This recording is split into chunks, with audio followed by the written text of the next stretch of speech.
요즘 사는 게 어떻습니까? 좀 사는 게 좀 나아지셨습니까? 사람들을 만나 삶을 나누다 보면은요, 요즘 다들 힘들다 그렇게 말씀들 하십니다. 우리 해밀교회 성도님들의 삶이 2019년에는 좀 더 나아지기를 기도합니다. 우리 한국은 비슷한 경제력을 가진 나라 중에서 행복도가 가장 낮은 나라입니다. 유엔이 발표한 2017년 세계 행복 리포트를 보게 되면 한국의 행복 순위는 56위에 불과합니다. 경제력에 비하면 행복 순위는 매우 낮은 겁니다. 물론 물질적인 부와 행복은 꼭 비례한다고 볼 수는 없습니다. 물질적 상태와 삶의 질을 비교한 조사 결과만 봐도 물질적으로 부유하다고 꼭 행복한 것은 아니다. 그런 우리는 알 수가 있습니다. 그래서 좀 더 다양한 지표로 삶의 질을 종합평가하기도 하는데요. OECD 경제협력개발기구가 2011년부터 더 나은 삶의 지수라고 매년 발표하고 있습니다. 더 나은 삶의 지수는요, 생활에 영향을 미친 11개 항목으로 삶의 질을 평가하는 겁니다. 11개 항목으로는 이런 것들이 있습니다. 시민 참여, 교육 안전, 주거, 소득, 고용, 삶의 만족도, 환경, 건강, 일과 생활의 균형, 공동체 의식 등 이 11가지가 있습니다. 자, OECD 회원국을 포함한 조사 대상 38개국 중에 우리나라는 더 나은 삶의 지수에서 몇 위를 기록했을까요? 표가 보이죠? 2014년에는 25위를 기록했습니다. 이후에는 계속 순위가 떨어졌습니다. 2017년에는 29위를 기록했습니다. 이 조사 결과만 봐도 그렇습니다. 안타깝게도 우리나라 국민들의 삶은요, 더 나아지지 않고 계속 후퇴하고 있다는 겁니다. 특히 공동체 의식 항목에서는요, 계속해서 최하위권을 기록하고 있습니다. 건강과 일과 생활의 균형의 이 항목에서도 최하위권이었습니다. 이 수치를 보고 어떤 분이 이런 분석을 냈는데요. 한국인은 장시간 학업과 노동에 시달리는 반면에 공동체로부터는요, 최악의 보호를 받고 있음을 나타내고 있다. 그렇게 이야기를 합니다. 그래서 이렇게 정리를 했어요. 일에 치인 한국인, 건강하지도 않고 행복하지도 않다. 다시 묻겠습니다. 지금 행복하십니까? 예, 그 고백처럼 행복하시길 바랍니다. 이 질문에 예, 행복합니다. 그렇게 자신 있게 말할 수 있는 사람 과연 몇이나 될까요? 앞서 살펴본 더 나은 삶의 지수를 포함하여 국내외 여러 기관의 보고서를 살펴보게 되면요, 한국 사람들의 행복 지수는 다른 여러 나라 사람들에 비해서 낮은 것으로 나타나고 있습니다. 많은 수의 한국 사람들은 행복하지 않다고 느끼고 있다는 거죠. 그렇다고 행복하고 싶지 않다는 것은 결코 아닐 겁니다. 누구보다도 행복하고 싶은 것 우리의 바람일 겁니다. 우리는 원합니다.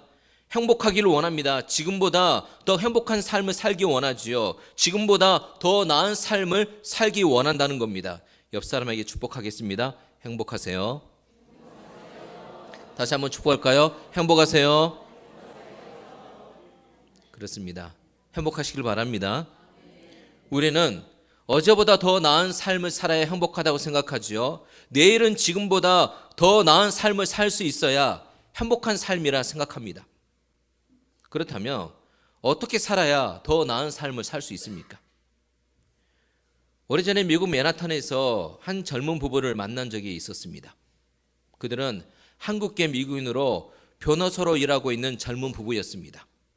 그들은 쉴 틈 없이 일하는 분주한 삶을 매우 힘들어하고 있었습니다. 하지만 나중에 그들이 꿈꾸는 삶을 살기 위해서 지금의 힘겨운 삶을 견디며 살고 있었습니다. 그들은 어떤 삶을 꿈꾸고 있었을까요? 그들이 꿈꾸는 삶은요, 젊었을 때 돈을 많이 벌어서 은퇴 이후에 여유로운 삶을 사는 거였습니다. 그래서 그들은요, 지금보다 더 나은 삶을 꿈꾸면서 힘겨운 지금을 견디고 있었습니다. 이 젊은 부부가 소망했던 마음이 풍요로운 삶, 경제적 자유를 얻은 삶, 시간적 여유가 있는 삶, 이 세 가지는요, 모든 사람들이 꿈꾸는 삶이라 할 수 있죠. 이런 삶을 사는 것이 더 나은 삶을 사는 것이라고 사람들은 생각하고 있습니다. 그런데 현실은 어떻습니까? 많은 사람들이 이런 삶을 살지 못합니다. 혹여 이 모든 것을 가졌다고 해도 인간의 탐욕은 만족을 모르기 때문에 더 가지려 한다는 겁니다. 대부분의 사람들은요, 더 나은 삶을 꿈꾸고 있습니다. 하지만 그 꿈이 현실이 되는 것을 경험하지 못하며 살아가고 있다는 것이 우리네 현실입니다. 안타까운 우리의 현실이라는 겁니다. 2000년 전에 이스라엘 북쪽에 있는 갈릴리에 살고 있던 갈릴리 사람들도 그랬습니다. 그들은 행복한 삶을 살고 싶었습니다. 지금보다 더 나은 삶을 살고 싶었습니다. 하지만 그들에게는 소망이 없었어요. 현실은 너무나도 암울했습니다. 왜요? 갈릴리 사람들은 너무나도 가난한 사람들이었기 때문에 그렇습니다. 갈릴리는 호수가 있는 비옥한 지역이었습니다. 하지만 대부분의 땅은요, 로마인들이 가지고 있었어요. 유대지역에 살고 있는 부자들의 소유지였습니다. 대부분의 갈릴리 사람들은 그래서 소작농에 불과했다는 겁니다. 열심히 일해도 과다한 소작료를 지불해야 됐습니다. 정작 그들이 손에 쥐는 것은 얼마 되지 않았다는 거예요. 하지만 그것으로 끝나지 않았습니다. 당시 갈릴리를 지배했던 로마에게 농작물과 수산물을 강제로 빼앗기기도 했습니다. 이처럼 갈릴리 사람들은 갑으로부터 끊임없이 수탈을 당했기 때문에 계속해서 가난하게 살 수밖에 없었어요. 열심히 노력해도 도저히 가난의 굴레에서 벗어날 수 없었다는 겁니다. 이들은 소망이 없는 어둠 속에 살아가던 그런 인생들이었습니다. 또한 갈릴리 사람들은 핍박을 받고 있었습니다. 그래서 소망이 없었어요. 유대 지역에 살고 있는 사람들도 로마 제국의 압제를 받고 있었습니다. 하지만 갈릴리 지역에 살고 있던 사람들은 더 혹독하게 핍박을 받고 있는 게 그들의 현실이었습니다. 이유가 있었습니다. 주 6년 예수님이 10살쯤 되었을 때 갈릴리에서 폭동이 일어났습니다. 갈릴리 사람인 유다가 세금 폭동을 일으킨 겁니다. 남부 갈릴리의 행정 수도인 찌포리의 왕실 무기고를 그들이 급습하게 되는데요. 이 폭동을 진압하기 위해서 시리아의 총독 바로의 로마 군대가 출동하게 됩니다. 로마 군대는요, 찌포리를 완전히 불태워서 폐허를 만들어 버립니다. 그리고 달아나던 반란자들을 추적한 끝에 체포하게 되는데요. 무려 2,000명의 갈릴리 사람들이 십자가에 못 박혀 처형당하게 됩니다. 십자가에 달려 썩어가던 2,000명의 시체들에서 나는 악취가 무려 몇 주간이나 그 지역을 진동했다고 합니다. 자, 로마 사람들에게 갈릴리 지역은 어떤 땅이에요? 반란의 땅입니다. 배반의 땅이었습니다. 그래서 갈릴리 지역은 다른 지역보다도 더 많은 핍박을 받았다는 겁니다. 갈릴리 사람들은 갑에게 수탈을 당하는 가난한 인생들이었어요. 갈릴리 사람들은 로마에게 압제를 당하는 핍박을 받는 인생들이었습니다. 이런 갈릴리 사람들에게 더 나은 삶이란 어떤 삶을 말할까요? 지금보다 더 부유해지는 삶이 아닐까요? 더 이상 로마 제국의 압제에 고통당하지 않는 삶이 아닐까요? 자, 오늘 말씀은요, 이 갈릴리 지역에서 선포된 산상수훈의 말씀입니다. 우리는 기억해야 돼요. 산상수훈의 말씀은 이런 갈릴리 지역에서 선포된 말씀이라는 겁니다. 산상수훈의 말씀은 마태복음 5장에서 7장까지의 말씀을 말합니다. 산상수훈이란 산 위에서 하신 예수님의 설교인데요. 어떤 산입니까? 갈릴리 호수에 있는 갈릴리 지역에 있는 팔복산에서 예수님께서 말씀을 전해주셨다는 거죠. 마태복음 5장 1절의 말씀입니다. 함께 예수께서 무리를 보시고 산에 올라가 앉으시니 제자들이 나온지라. 1절에서 우리는 무리와 제자들을 잘 구분해야 됩니다. 무리와 제자들은 갈릴리 사람들이었습니다. 하지만 이 무리와 제자들은 좀 다른 사람들입니다. 좀 더 자세히 이해하기 위해서 메시 성경 번역으로 1절과 2절을 다시 한번 읽어보도록 하겠습니다. 함께. 예수께서 자신의 사역으로 인해 큰 무리가 몰려드는 것을 보시고 산에 올라가셨다. 예수께 배우고 그분께 인생을 건 사람들도 함께 올라갔다. 조용한 곳에 이르자 예수께서 자리에 앉으셔서 산행에 함께한 사람들을 가르치셨다. 이 말씀의 분위기를 좀 더 설명을 드려야만이 여러분들이 좀 더 이해할 수 있습니다. 많은 무리가 예수님을 따르고 있었습니다. 예수님께서는요, 자신을 따르고 있는 무리를 보시고 갑자기 산으로 올라가셨습니다. 왜요? 무리를 떠나기 위해서요. 무리를 떠나기 위해서 산으로 올라가신 겁니다. 이 무리는 말씀을 따르는 사람들이 아니었어요. 예수님의 병 고치는 기적을 보면서 그 기적을 따르는 사람들이었기 때문에 예수님은 이 무리를 떠나서 산으로 올라가신 겁니다. 적은 수의 제자들만이 예수님을 따랐습니다. 자, 그렇다면 마태복음 5장, 6장, 7장에 나오는 산상순의 말씀을 들은 사람들은 누구였습니까?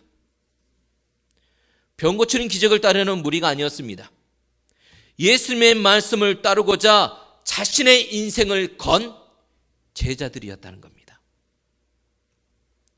산상순의 말씀을 듣고 있는 예수님의 제자들은 가룟 유다를 제외하고 대부분 갈릴리 지역의 사람들이었습니다.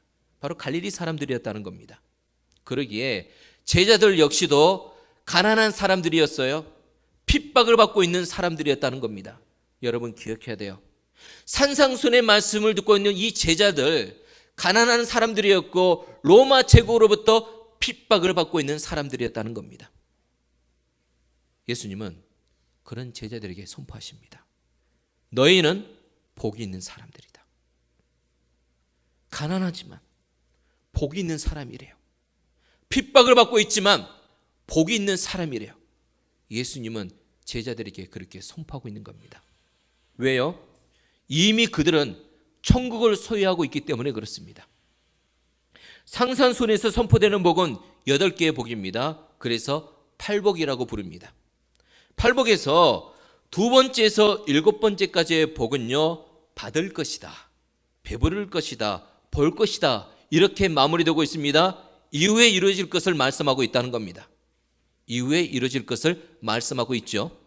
하지만 첫 번째와 8번째 복에서는요, 천국에 그들의 것이다 말씀하시면서 현재 이미 이루어졌다, 그렇게 선포하고 있다는 겁니다. 자, 마태복음 5장 3절의 말씀입니다. 함께. 심령이 가난한 자는 복이 있나니 천국이 그들의 것이며. 가난한 갈릴리 사람인 제자들에게 예수님은 선포하고 계시죠. 너희는, 가난한 사람은 복이 있다. 그리고 천국이 이미 너희의 것이다. 그렇게 말씀하시며 위로하고 계십니다. 마태복음 5장 10절의 말씀입니다. 함께. 의를 위하여 박해를 받은 자는 복이 있나니 천국이 그들의 것임이라. 박해를 받고 있던 갈릴리 사람인 제자들에게 예수님은 선포하시죠. 박해를 받은 자는 복이 있다. 그리고 천국은 이미 그들의 것이다. 천국은 이미 예수님을 믿고 있는 너희의 것이다. 그렇게 말씀하시며 위로하고 계시다는 겁니다. 왜 천국이 이미 그들의 것입니까? 제자들은 예수님을 믿고 있었기 때문입니다. 제자들은 예수님께 자신의 인생을 걸었기 때문에 그렇습니다. 그런 사람들에게 하나님은 천국을 선물로 주십니다. 그런 사람들이 천국을 선물로 받는 겁니다. 오늘 예배드리는 우리도 예수님을 믿고 있는 그리스도인들입니다. 내 삶이 어떠하든지 간에 비록 가난하고 이런저런 어려움을 겪고 있을지라도 예수님을 믿고 있고 그래서 천국을 소유하고 있는 하나님의 백성, 천국 백성이라면 우리는 이미 복 있는 사람입니다. 우리는 이미 행복한 사람이라는 겁니다. 다시 말씀드립니다. 왜 우리가 복 있는 사람이고 행복한 사람입니까? 누구 때문에? 예수님 때문에. 예수님 때문에 우리는 이미 행복하고 복 있는 사람입니다. 우리가 잘해서 받은 천국이 아닙니다. 예수를 믿은 우리에게 주신 하나님의 은혜의 선물이라는 것을 우리는 명심하고 또 명심해야 됩니다. 그래서 우리는 이렇게 고백합니다. 고린도전서 15장입니다. 함께. 내가 나 된 것은 하나님의 은혜로 된 것이니. 그렇습니다. 나의 나 된 것은 하나님의 은혜다. 그래서 우리는 함께 고백합니다. 함께. 모든 것이 하나님의 은혜입니다. 모든 것이 하나님의 은혜입니다. 예수님의 제자들도 가난했습니다. 핍박을 받고 있던 갈릴리 사람들이었습니다. 이들도 더 나은 삶을 구하고 있었을 겁니다. 예수님은 그런 제자들에게 선포하셨죠. 이미 천국을 소유하고 있음을 선포하시면서 그들을 위로해 주셨습니다. 그리고 천국을 소유한 삶을 살아갈 것을 말씀하셨어요. 천국을 이 땅에서 누리며 살아갈 것을 말씀하셨다는 겁니다. 그것을 통해 제자들은 더 나은 삶을 살아갈 수 있게 됩니다. 자, 그렇다면 천국을 소유함으로 누리게 되는 더 나아지는 삶이란 어떤 삶을 말합니까? 가난한 제자들이 부자가 되는 겁니까? 박해를 받고 있던 제자들이 세상 권력을 잡은 높은 자리에 앉는 겁니까? 우리나라에 처음 복음이 들어왔을 때 주로 천민들이 예수님을 믿었다고 합니다. 그중 예수님을 신실하게 잘 믿고 있던 마부 한 명이 자신이 모시고 있던 그 왕손에게 복음을 전하고 싶어서 기회를 엿보고 있었어요. 그러나 어느 날 좋은 기회가 왔습니다. 마부는 왕손에게 복음을 전했습니다. 날이 예수님을 믿으시죠.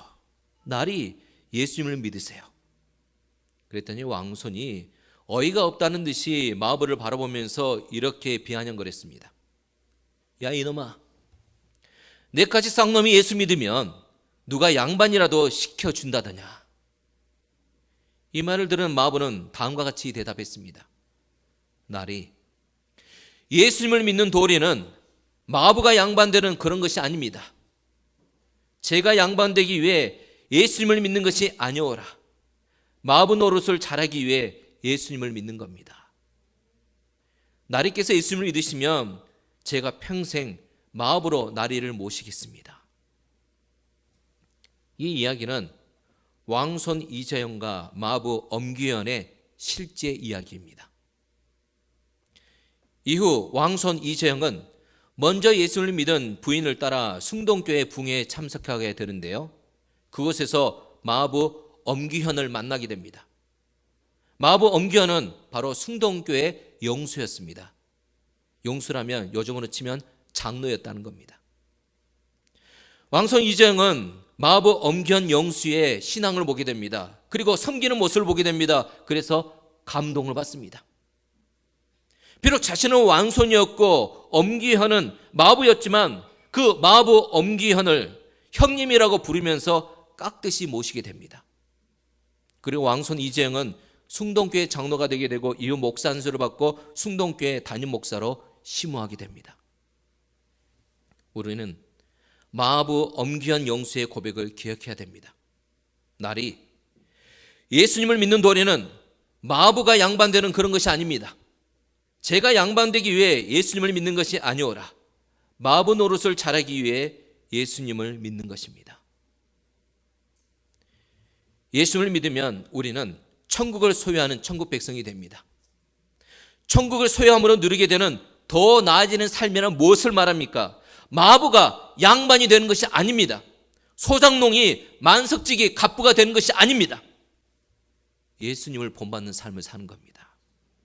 그래서 점점 예수님을 닮아가는 겁니다. 그리스도인에게 갈수록 더 나아지는 삶이란 갈수록 예수님을 더 닮아가는 것을 의미합니다. 두 번째에서 일곱 번째 복을 보게 되면 천국을 소유함으로 누리게 되는 더 나아지는 삶이 어떤 삶인지 우리는 알 수 있습니다. 행복은 웃고 즐기는 데 있지 않다, 애통하는 데 있다. 행복은 강한 데 있지 않다, 예수님처럼 온유한 데 있다. 행복은 욕망의 충족에 있지 않다, 예수님처럼 의에 주리고 목말라 하는 데 있다. 행복은 무정하고 차가운 데 있지 않다, 예수님처럼 긍휼히 여기는 데 있다. 행복은 더러운 마음에 있지 않다, 예수님처럼 청결한 마음을 가지는 데 있다. 행복은 다투고 갈등하는 데 있지 않다, 예수님처럼 화평케 하는 데 있다. 애통하는 것, 온유하고 의에 주르고 목마른 것, 긍휼히 여기고 마음이 청결한 것, 그리고 화평하게 하는 것, 바로 이것이 더 나아지는 삶을 사는 거라고 말씀하고 계신 겁니다. 이 모든 것은요, 예수님의 성품을 말합니다. 예수님의 성품을 본받아 예수님을 점점 닮아갈수록 우리는 더 나은 삶을 살아갈 수 있다는 겁니다. 이런 삶을 살아갈 수 있기를 바랍니다. 예수님을 닮아갈 수 있기를 바랍니다. 앞에서 말씀드렸지만 팔복의 두 번째에서 일곱 번째까지의 복은 받을 것이다, 배부를 것이다, 볼 것이다. 다시 말하면 이후에 이루어질 것을 말씀하고 있다는 거죠. 이 말씀이 이루어지기 위해서 우리에게 필요한 것은 무엇입니까? 산상수훈이 마무리되는 7장에서 예수님은 우리에게 두 가지를 말씀해 주고 있는데요, 기도와 말씀을 말씀하고 있습니다. 구하라, 찾으라, 두드리라. 기도하라는 겁니다. 그리고 반석 위에 지은 집을 말씀하시면서 말씀을 듣기만 하지 말고 행하라, 그렇게 우리에게 말씀하고 있습니다. 이처럼 기도하고 말씀에 순종할 때 말씀이 이루어지는 것, 팔복의 말씀이 우리 삶 가운데 실현되는 것을 우리는 경험하게 된다는 거죠. 오늘은 기도하라에 초점을 맞춰서 은혜를 나누고자 합니다. 7절입니다. 함께 구하라 그리하면 너에게 주실 것이요 찾으라 그리하면 찾아낼 것이요 문을 두드리라 그리하면 너에게 열릴 것이니. 사랑하는 성도 여러분, 더 나은 삶을 위해 하나님께 구하고 찾고 두드리시길 바랍니다. 첫 번째, 더 나은 삶을 위해 하나님께 구해야 됩니다. 마태복음 7장입니다. 함께 구하라 그리하면 너에게 주실 것이요 찾으라 그리하면 찾아낼 것이요 문을 두드리라 그리하면 너에게 열릴 것이니. 더 나은 삶, 예수님을 점점 닮아가는 삶은 누가 주신다는 겁니까? 하나님께서 주신다는 겁니다. 오직 하나님만이 이런 삶을 주실 것을 믿고 하나님께 믿음으로 우리는 나아가야 됩니다. 바로 이 마음이 구하는 마음입니다. 이렇게 하나님께 구하는 마음을 가진 사람만이 진정으로 하나님께 기도하지요. 하나님을 갈급해하면서 간절히 하나님께 기도한다는 겁니다. 그럴 때 하나님은 우리를 채워주시며 우리를 만족케 하여 주십니다. 시편 107편입니다. 함께 그가 갈망하는 심령을 만족하게 하시며 굶주린 심령에게 좋은 것으로 채워주신다. 아멘. 우리가 구할 때, 우리가 하나님께 기도할 때 하나님께서는 우리에게 어떤 것으로 채워주신다 약속하셨습니까? 좋은 것으로 채워주신다. 좋은 것으로 채워주신다. 그렇게 약속해 주셨습니다. 이 하나님의 마음이 11절의 말씀에 나오고 있는데요, 함께 비록 너희가 나쁜 사람이라 할지라도 자녀에게 좋은 것을 주려고 하는데 하물며 하늘에 계신 너희 아버지께서 구하는 사람에게 좋은 것을 주시지 않겠느냐. 아멘. 이 말씀에 뭐라고 약속하고 있습니까? 하나님께서 우리에게 뭘 주신다고요? 좋은 것을 주신다. 고백하겠습니다. 하나님은 나에게 좋은 것을 주십니다. 이걸 믿으십니까? 왜 하나님께서 우리가 구할 때 좋은 것을 주십니까? 하나님이 우리의 아빠, 아버지이기 때문에, 우리는 하나님의 자녀이기 때문입니다. 자, 예수님께서 주기도문을 가르쳐 주시면서 기도를 어떻게 해야 되는지를 제자들에게 말씀해 주셨죠. 그때 예수님께서는요, 기도를 들으신 하나님을 아버지라 부르면서 기도하라고 제자들에게 가르쳐 주셨어요. 마태복음 6장입니다. 함께 그러므로 너희는 이렇게 기도하라. 하늘에 계신 우리 아버지여, 이름이 거룩히 여김을 받으시오며. 기도가 뭡니까? 기도란 자녀인 우리가 하나님 아버지께 구하는 것입니다. 우리의 기도를 들으시는 아빠, 아버지 하나님은요, 우리에게 가장 좋은 것을 주시는 사랑이 많으신 분이시고 자비가 많으시는 그런 좋은 아빠요, 좋은 아버지 되십니다. 믿으십니까? 성도 여러분에게 묻겠습니다. 우리의 기도를 들으시는 아빠 하나님, 아버지 하나님은 누구십니까? 화면에 있는 답을 보고 함께 고백하기 원합니다. 함께 우리에게 가장 좋은 것을 주시는 분이십니다. 이 좋으신 하나님을 믿으시며 함께 찬양하겠습니다. 좋으신 하나님, 좋으신 하나님, 좋으신 하나님,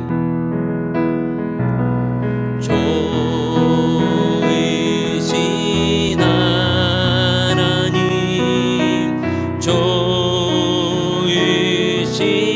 하나님, 참 좋으신 나의 하나님,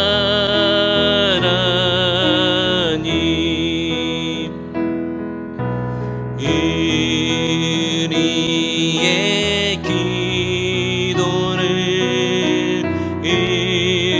응답해 주시는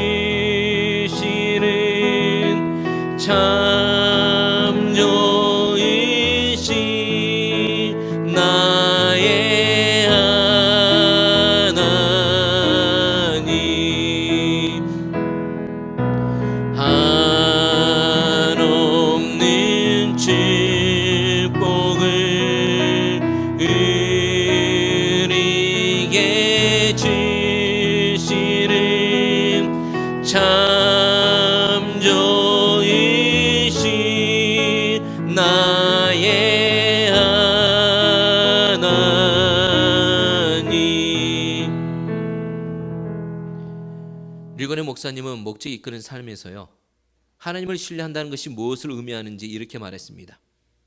하나님을 온전히 신뢰한다는 것은 하나님이 우리 삶에 가장 좋은 것이 무엇인지 아신다는 믿음을 갖는 것이다. 사랑하는 성도 여러분, 하나님께서 우리 삶에 가장 좋은 것이 무엇인지 이미 알고 계심을 믿으십니까? 그렇다면 만약 우리가 좋지 않는 것을 구할 때 하나님은 그것을 주실까요? 주시지 않을까요? 우리가 좋지 않는 것을 구할 때 가장 좋은 것을 주신 하나님은 우리에게 그것을 주시지 않으십니다. 그래서 간절히 기도했어요. 왜 하나님 나에게 응답하지 않으십니까? 그래서 하나님은 좋으신 하나님이 아니에요. 내가 구하는 것을 이렇게 간절히 구했는데 왜 아직까지도 응답하지 않으십니까? 그래서 하나님은 좋으신 하나님이 아닌 것 같아요. 근데 여러분, 응답받지 않은 것도 가장 좋은 것을 주시는 하나님 아버지의 응답임을 믿으시길 바랍니다. 기도에 있어서 가장 큰 문제는 뭔지 아십니까? 하나님께서 기도 응답을 주시지 않은 것이 아닙니다. 우리가 우리에게 해로운 것을 구한다는 겁니다. 우리가 우리에게 좋지 않는 것을 구한다는 겁니다. 이것이 기도에 있어서 가장 큰 문제입니다. 우리는 잘 구해야 됩니다. 우리는 우리에게 좋은 것이 무엇인지 구해야 됩니다. 그렇다면 우리가 구해야 할 좋은 것은 뭡니까? 무엇을 구해야 우리가 더 나은 삶을 살아갈 수 있습니까? 우리에게 가장 좋은 것이 무엇인지 아시는 하나님 아버지의 뜻대로 구하는 겁니다. 우리에게 가장 좋은 것을 주시기 원하시는 하나님 아버지의 뜻대로 구하는 겁니다. 그 기도가 어떤 기도입니까? 팔복의 기도입니다. 예수님을 닮아가는 기도입니다. 그럴 때 우리는 예수님을 닮아가는 더 나은 삶을 살아가게 된다는 겁니다. 물론 우리가 세상의 필요를 구하는, 기복을 구하는 기도를 드려야 될 것입니다. 하지만 더 나은 삶은 세상이 주는, 세상에서 우리가 누리기 원하는 그런 기복이 아니라 팔복에 담겨 있다고 예수님을 말씀하고 계시는 거예요. 더 나은 삶을 살기 원하십니까? 그러면 팔복의 기도를 드릴 수 있기를 원합니다. 두 번째, 더 나은 삶을 위해 이미 나에게 있는 것을 찾아야 됩니다. 마태복음 7장의 말씀이죠. 찾으라 그리하면 찾아낼 것이요. 찾으라 그리하면 찾아낼 것이요. 더 나은 삶을 살기 위해서는 찾아야 한다는 겁니다. 무엇을 찾아야 됩니까? 나에게 없는 것을 찾는 것이 아니라 나에게 있는 것을 찾기를 바랍니다. 나에게 없는 것을 찾을 때 우리는 염려하게 됩니다. 근심하게 됩니다. 심하면 박탈감을 누리게 되며 심하면 절망하게 된다는 겁니다. 이미 나에게 있는 것을 찾길 바랍니다. 오늘 설교 제목은 오금 만디노라는 분이 쓴 책 제목에서 따온 겁니다. 그 책의 제목은 더 나은 삶을 위하여입니다. 오금 만디노는 35세의 나이로 참담한 실패와 좌절을 겪게 됩니다. 인생 낙오자가 된 그는요, 알코올 중독에 빠지게 됩니다. 자살하기 위해서 마지막 남은 몇 달러로 권총을 사려고 총기상 앞을 서성이기도 했습니다. 결국 그는요, 지친 삶을 포기하기 위해서 자살 시도를 하게 됩니다. 자살 직전에 그는 새벽 종소리를 듣게 됩니다. 그는 자연스럽게 새벽 종소리에 이끌려서 가게 되었는데 바로 그것은 교회였습니다. 교회에서 진행되는 예배에 참석해 말씀을 들으면서 그는 구원을 받게 됩니다. 예수 그리스도를 믿고 새로운 삶을 살아가게 됩니다. 그는 예수 그리스도를 믿으면서 새로운 삶을 살아가면서 자신이 깨달았던 삶의 지혜를 엮어서 책으로 쓰게 되는데 쓰는 책마다 베스트셀러가 됩니다. 그 중에 한 책이 더 나은 삶을 위하여입니다. 이 책에서 그는요, 더 나은 삶을 위한 17가지 규칙을 소개하고 있는데요, 그 첫 번째로 무엇을 소개하고 있느냐? 당신에게 주어진 은혜를 열거해보라는 겁니다. 이 은혜는 이미 나에게 주어진 하나님의 은혜라는 겁니다. 이미 나에게 있는 하나님의 은혜를 발견하라는 겁니다. 없는 것이 아니에요. 이미 나에게 주어진 하나님의 은혜를 뭐 하라고요? 발견하라는 겁니다. 그럴 때 더 나은 삶을 살아갈 수 있다는 거죠. 사랑하는 성도 여러분, 예수 그리스도를 믿는 우리는 이미 천국을 소유하고 있습니다. 우리에게 복이 없는 것이 아니에요. 이미 복이 있다는 겁니다. 하나님의 은혜가 있다는 거죠. 우리가 할 것은 무엇입니까? 이미 예수님으로 인해 우리에게 주어진 천국의 복과 하나님의 은혜를 찾고 누리며 사는 겁니다. 어떻게 천국의 복을 찾고 누릴 수 있습니까? 애통하십시오. 온유하십시오. 의에 지르고 목마르세요. 긍휼히 여기며 사시길 바랍니다. 청결한 마음을 가지세요. 화평하게 사시길 바랍니다. 그러면 이미 받은 천국의 복을 찾을 수 있고 그 복을 누리며 살 수 있다는 거죠. 더 나은 삶을 살아갈 수 있다는 겁니다. 찾으라 기도는요, 기도한 내용을 순종하라는 거죠. 팔복의 말씀대로 살라는 겁니다. 그것이 바로 찾으라 기도를 드리는 겁니다. 그러면 이미 나에게 주신 천국의 복을 누리며 살 수 있다는 거죠. 그러면 더 나은 삶을 살 수 있다는 겁니다. 어떤 삶요? 위로를 받습니다. 땅을 기업으로 받습니다. 배부르게 됩니다. 긍휼히 여김을 받게 됩니다. 하나님을 보게 됩니다. 하나님의 아들이라 일컬음을 받게 된다는 겁니다. 이 놀라운 은혜를 누리며 사시길 바랍니다. 세 번째, 더 나은 삶을 위해서 끝까지 두드려야 됩니다. 마태복음 7장입니다. 함께 구하라 그리하면 너에게 주실 것이요 찾으라 그리하면 찾아낼 것이요 문을 두드리라 그리하면 너에게 열릴 것이니. 이 말씀에서 기도는 언제까지 하라고 말씀하고 있어요? 문이 열릴 때까지. 언제까지 두드려야 됩니까? 문이 열릴 때까지. 문이 열릴 때까지 인내하면서 참으면서 두드리라는 겁니다. 기도할 때 우리에게 필요한 것은요, 기도가 응답되는 하나님의 때를 인내하며 기다리는 겁니다. 결코 포기하지 않고 계속해서 기도하는 겁니다. 기도는 응답받을 때까지 하는 겁니다. 사랑하는 성도 여러분, 더 나은 삶은요, 순식간에 이루어지는 로또가 아닙니다. 꾸준하게 하나님 아버지께 구하시길 바랍니다. 포기하지 않고 이미 나에게 있는 하나님의 은혜를 찾으시길 바랍니다. 하나님의 복을 찾으시길 바랍니다. 그러면 그 은혜를 누리며 살아갈 수 있다는 겁니다. 포기하지 말고 계속해서 기도하고 말씀에 순종하며 사시길 바랍니다. 그럴 때 우리는 점점 예수님을 닮아가게 되고 더 나은 삶을 살아가게 됩니다. 사랑하는 성도 여러분, 더 나은 삶을 위해서 무엇을 구하고 있습니까? 세상의 복을 구하는 기복을 넘어설 수 있길 바랍니다. 하나님의 나라와 의를 구하는 팔복을 구하는 삶을 사시길 바랍니다. 이 삶이 더 나아지는 삶입니다. 그럴 때 우리의 삶은요, 우리에게 가장 좋은 것을 주시는 하나님의 아버지의 은혜로 말미암아 갈수록 더 나은 삶을 살아가게 될 것입니다. 이 하나님의 은혜가 우리 가운데 풍성하게 임하시기를 예수님의 이름으로 축원합니다. 기도하겠습니다. 우리 사랑하는 해밀교회 모든 성도들이 세상의 복을 구하는 기복을 넘어서서 하나님의 나라와 하나님의 의를 구하는 팔복을 구하는 삶을 살아가게 하여 주옵소서. 그래서 우리에게 가장 좋은 것을 주시는 하나님 아버지의 은혜를 풍성히 누리게 하여 주시고, 그래서 갈수록 더 나아지는 삶을 살아가게 하여 주옵소서. 예수님의 이름으로 기도드리옵나이다. 아멘. 말씀을 생각하며 함께 자리에서 일어나 찬양하겠습니다.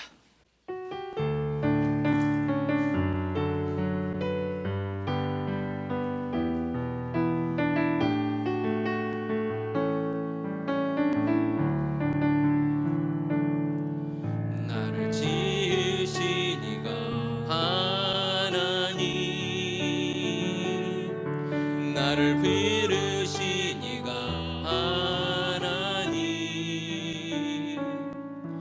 나를 보내신 이도 하나님, 나의 나 된 것은 다 하나님 은혜라. 나의 달려갈 길 다 가도록 나의 마지막 호흡 다하도록 나로 그 십자가 품게 하시니,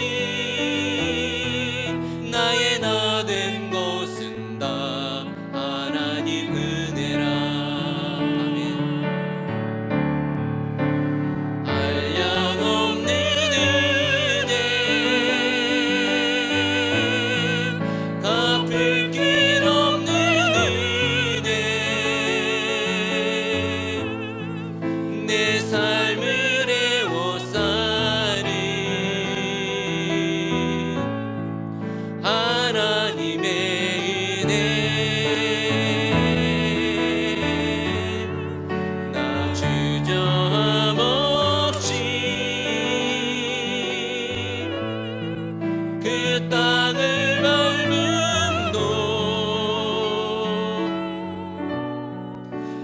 나를 붙드시니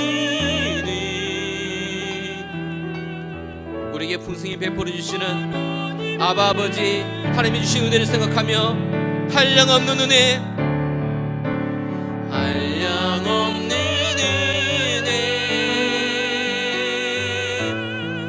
갚을 길 없는 은혜 내 삶을 애워싸는 하나님의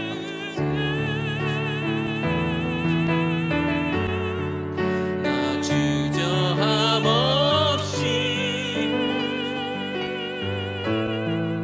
그 땅을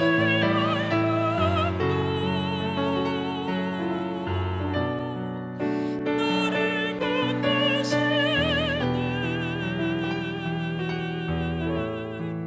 하나님의 은혜. 기도하겠습니다.